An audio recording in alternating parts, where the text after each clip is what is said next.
Welcome to two thrifty Texans traveling the world together, the Zimbabwe and Zambia edition. If you haven't already, check out where our trip started, the Qatar edition, link shown below. There were multiple reasons why we flew into Lusaka and got a hotel before we proceeded to our destination of Victoria Falls, Zimbabwe. One, it was several $100s cheaper to fly in the northern part of Victoria Falls on the Zambia side in the city of Livingston than into Victoria Falls on the Zimbabwe side. Two, it was also several $100s cheaper to book two separate airfares, one to Lusaka, which is a hub city to both Livingston and Victoria Falls, then book another separate airfare from Lusaka to Livingston. 3, we needed a little R&R after the 7.5-hour flight from Doha, Qatar, especially since we had a 9-hour layover in Doha and a 16-hour flight straight from Dallas, Texas before that. His John Cena is in Lusaka. It's John C. Yeah. So once we landed in Lusaka, we took a taxi from the airport to our hotel, a distance of 14 miles, and dropped our bags off in the hotel room. Since it was early in the day, we decided to get another taxi and drive 1 mile to get some food at the Hungry Lion that Zambia is well known for. It was quite the hustle and bustle on the street, but hey, everyone was very nice. We're gonna go to Hungry Lion. The next morning, we woke up and took a taxi to the airport so we could catch our 1-hour flight to Livingston, Zambia. Once we landed in Livingston, Zambia, we took a taxi to the Zambia border, which was approximately 9.5 miles away. From there, we had to unload all of our bags from the taxi as a taxi driver could not drive into Zimbabwe, but he did call a friend on the other side of the border that would pick us up and take us to our hotel after we cleared immigration. We took our bags and passports to the Zambia Immigration Border Post, which took less than 5 minutes.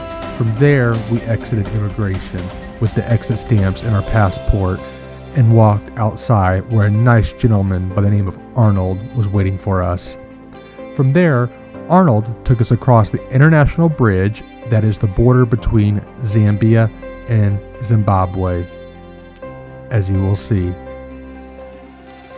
Once we crossed the bridge and was over in Zimbabwe, we had to stop at the Zimbabwe immigration office. Zimbabwe does require a tourist visa for U.S. citizens, but it was quite easy to do.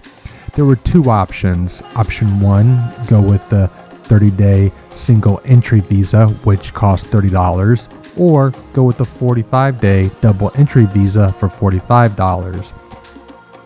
During our stay in Victoria Falls, Zimbabwe, we planned to go back over the border to see the Zambia side of Victoria Falls. We also planned to take a 1-day safari to Botswana during our stay, so we would be exiting and entering the country several times. Due to these plans, we went with the $45 double entry visa.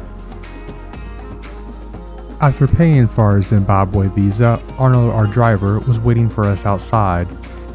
He took us to our hotel, which was about 3 miles away.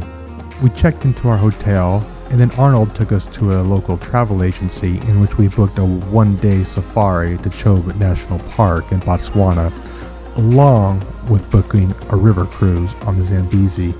Making those bookings took less than 20 minutes as the city of Victoria Falls is so small and compact. Since it was still early dinner time, we decided to finish the day off by walking across the Victoria Falls Bridge and go see the Zambia side of Victoria Falls. Right here, you see it now says, you are now entering Zambia. Boom, right here, yellow line. You ready to watch this? 1 foot in Zambia, the other foot in Zimbabwe. Here, let's do a hop. Zimbabwe, Zambia. Like pictures show one thing, but man, real life, that's a whole nother thing.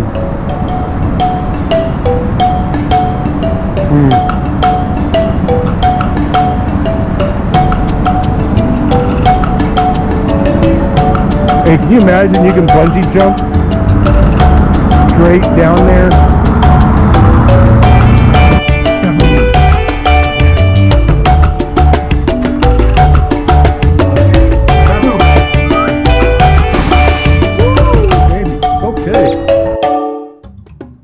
We had to walk through customs to get to the Zambians park entrance, but since we had our Zimbabwe visas and passed through the Zambia customs office already, the process took less than 5 minutes.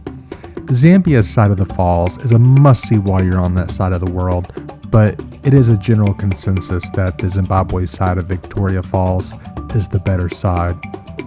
Even though the Zambia side of the falls is much smaller than the Zimbabwe side, you will still need to pay $25 to enter the park. You will have to go through customs on the way back as well, but the process took less than a couple of minutes since we already had our visas. Just look at it this way, it's not like you are on this side of the world every single day.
On the second day of our stay in Victoria Falls, we went to the Zimbabwe side of the falls.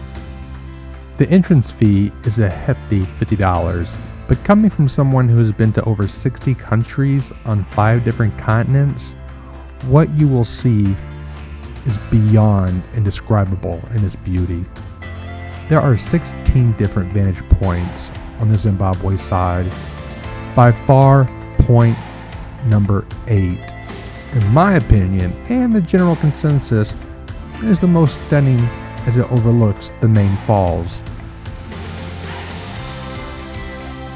Point number 2 was my second most favorite vantage point, as you see all of the falls at a perpendicular angle to the water flow.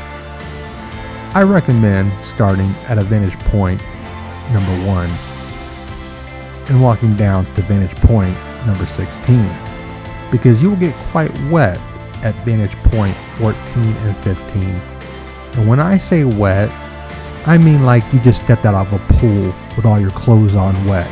Just keep watching and you'll see what I'm talking about.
This is not rain, folks. This is not rain. This is straight up from the falls. Oh my, I can see why everyone was so wet.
Signing off. Victoria Falls, Zimbabwe. Over there, Zambia, 2023. It's absolutely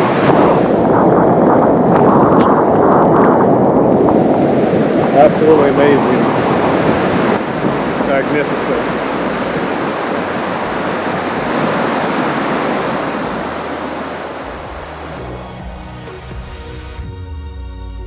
After we spent a solid 5 hours at the park, walking the falls not once but twice, we went to the Lookout Café, which is a quarter-mile down the road outside the Victoria Falls main entrance. This was quite a surprise, as we did not hear about nor anticipate such a restaurant during our research prior to the trip.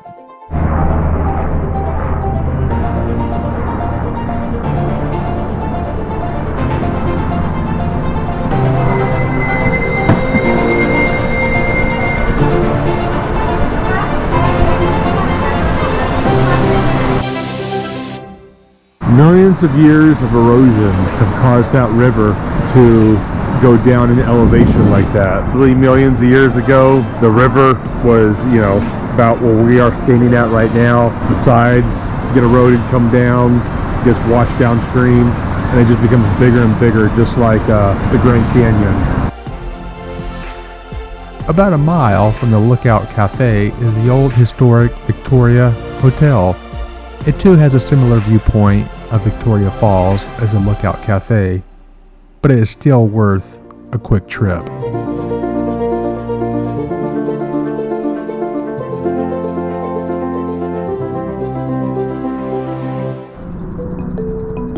That mist in the background, they call that the smoke that thunders. That's from the falls, Victoria Falls. That bridge you see right there, that connects Zimbabwe with Zambia. On the right of the bridge is Zambia, and on to the left is Zimbabwe. We are on the Zimbabwe side. It's a nice view.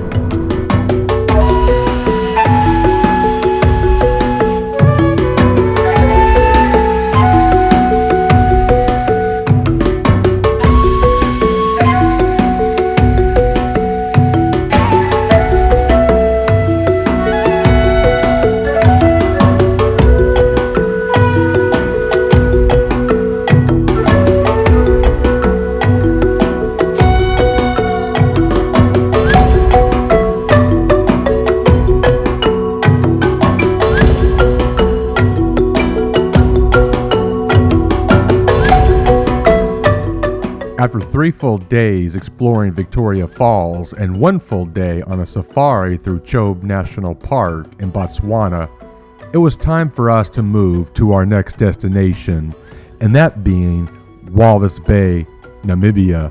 Since there are no direct flights from Victoria Falls to Walvis Bay, we chose the closest hub city that flew to Walvis Bay, and that being Johannesburg, South Africa.